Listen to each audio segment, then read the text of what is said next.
Well, I've got to say to you that when you deal with prime ministers and US presidents or German chancellors, you don't actually feel, at least I didn't, pressure. You feel enthusiasm, your adrenaline starts pumping, you become alive, you become alert. So I was lucky that physically and mentally I was born with the capacity to take pressure and actually get energy from it. The biggest challenge I think in my career, which actually is the biggest challenge in my life, was 9/11 and responding to it. Because I was British ambassador in the United States, I was based in Washington, and suddenly that terrible morning we had the tragedies up in New York City, we had a plane going down in the Pennsylvania countryside, and we had one that came to Washington DC and crashed into the Pentagon so loudly that I could hear it in my office. Did I have a highlight in my career? I had lots of moments which were high, if I can put it like that. But you know, one of the best moments for me was introducing the great American blues singer, B.B. King, to Her Majesty the Queen in the garden of the British Embassy in Washington. Sometimes it's a daytime event, which is always more serious. Sometimes it's an after-dinner speech, which is always much more light-hearted. But I always bring along my crystal ball. And my crystal ball will tell me what I think about world events at the moment. Because although people like to be entertained, they like to laugh, they like to listen to anecdotes, and I've got loads of those, they also like to have a kind of serious heart to whatever it is you're saying. And so today, when I go and do an event, people say, tell us about Trump. Is he going to win the election in November? Which, by the way, I think he is. Or they say to us, what's the next stage in Brexit?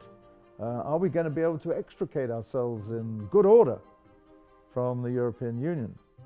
Who the hell is going to come out on top? And now, as we record this interview, we're at the start of the democratic primary process. And it is almost impossible to say who's going to emerge as the winner. It looks like Bernie Sanders, because he's done well early on.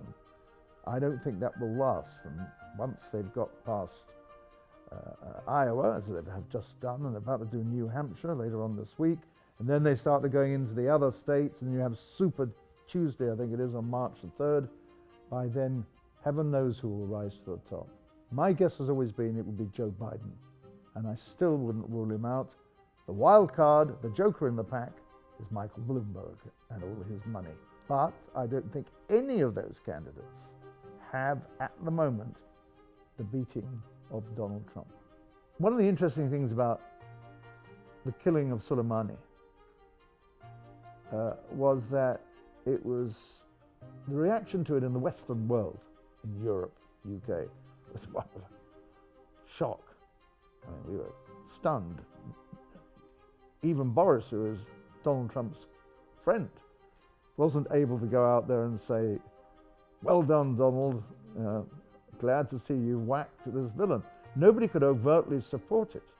And it was a shocking thing, a kind of extrajudicial killing by a superpower that upholds the rule of law. Well, the simple way of answering the question, what's the upside and what's the downside of leaving the EU, is say, I don't know. Ask me in 20 years' time. Ask me in 40 years' time. Ask me in a century's time. The advantage in all this is that we have actually done what a majority of the British people asked us to do in June 2016. And I voted Remain, I'll say to you quite frankly, in the referendum. But after that, I always felt very strongly that not to carry out the referendum result would be a betrayal of democracy and a moral obligation.